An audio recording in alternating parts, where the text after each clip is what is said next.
Bi ye alamisadon ye sɛbɛtanburu kalo tile 11 san 2025. Bamako News TV jabaranin filɛlibagaw a ye aw bisimila an ka kunnafoni senfɛninw kɛnɛ kan. Kunnafoni daminɛna an ka Mali finitigilakaw ka ɲɛmayaso ni o ye État Major Général des Armées ye. Ale ye laseli kɛ k'a yira k'a fɔ kunun arabadon sɛbɛtanburu kalo tile 10 san 2025 an ka sɔrɔsiw ye bamaci wale dɔ kunbɛn Seribala dugu kɔnɔna na kɛrɛnkɛrɛnnenya la Segu ale marabolo kɔnɔ. Jaabi kunfɔlɔ y'a yira k'a fɔ ko an ka Mali armée ye bɔnɛ banfula don bamaci tigilama ninnu kunna ani k'u tigɛ da u ka maramafɛn caman kan n'o bɛ tali kɛ marifaw, motow ani u ka mansimafɛn dɔw. A yirala k'a fɔ halisa ɲininiw ni baara tɔw na to sen na yaasa tigɛ ka se ka da nin maakofɔlen ninnu kan. Halisa an bɛ to ni Mali kunnafoniyaw ye ka kɛɲɛ ni kalanko kunkanko kibaruyaw ye Sikaso ale marabolo kɔnɔ.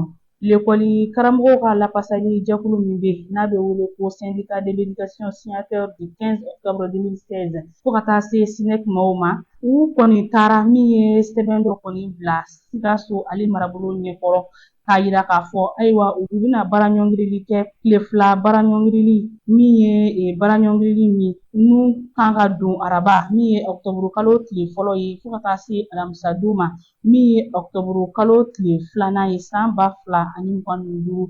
U kɔni y'a yira k'a fɔ laɲini dɔw de bɛ u bolo, laɲini minnu bɛ yen nɔ ni olu ma se ka kɛ sabatifɛn ye fɔlɔ. Walasa ka tajiko ale sabati min ye an ka jamana kɔnɔ an ka finitigilakaw n'o ye faamaw ye u dara min ye taji mɔbili caman kan. Taji mɔbili minnu bɛ yen ni olu bɔra min ye Sɛnɛgali jamana kɔnɔ arabadon sɛbɛtanburu kalo tile 10 san 2025 wa ani min ye siwiliw ka mɔbili wɛrɛw walasa min ye tajiko in ye o kana gɛlɛya min ye malidenw ma.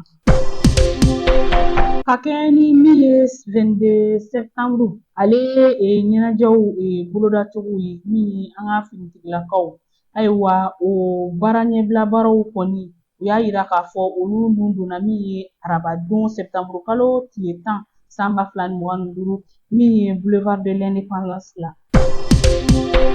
An bɛna an ka kibaruyaw kuncɛ ni kɔkan kunnafoniyaw ye.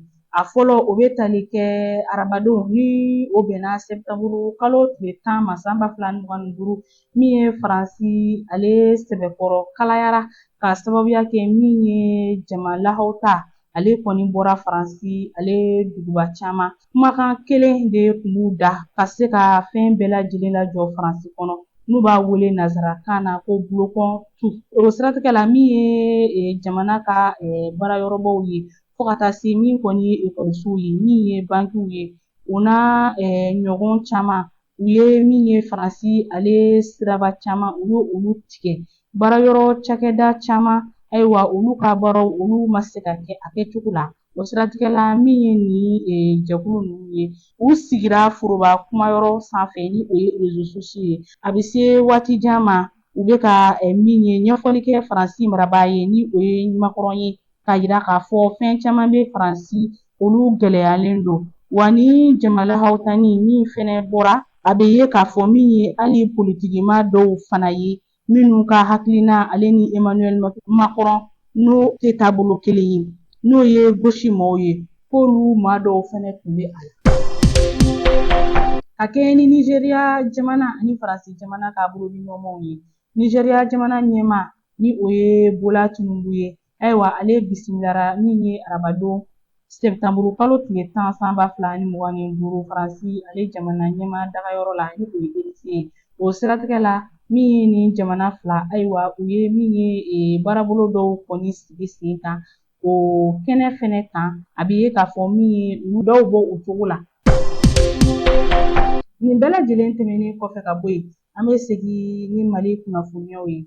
An b'aw ladɔnniya k'a fɔ ko bi alamisadon sɛbɛtanburu kalo tile 11 san 2025 ko bi ye an kuntigi Muhamadu kisi ni nɛɛmaya b'a ye bi ye o ka denkuluw ye. O siratigɛ la an bɛ foli kɛ ka ɲɛsin alisilamɛden bɛɛ lajɛlen ma Mali kɔnɔ fo Mali kɔkan ka sanga ni o ɲaɲaliw ye. Ne de bɛ dan sigi bi an ka kunnafoni senfɛninw na. Aw ni ce aw ka ɲɛmadali ani aw ka kulomajɔw la aw k'an bɛn don n'a nataw la.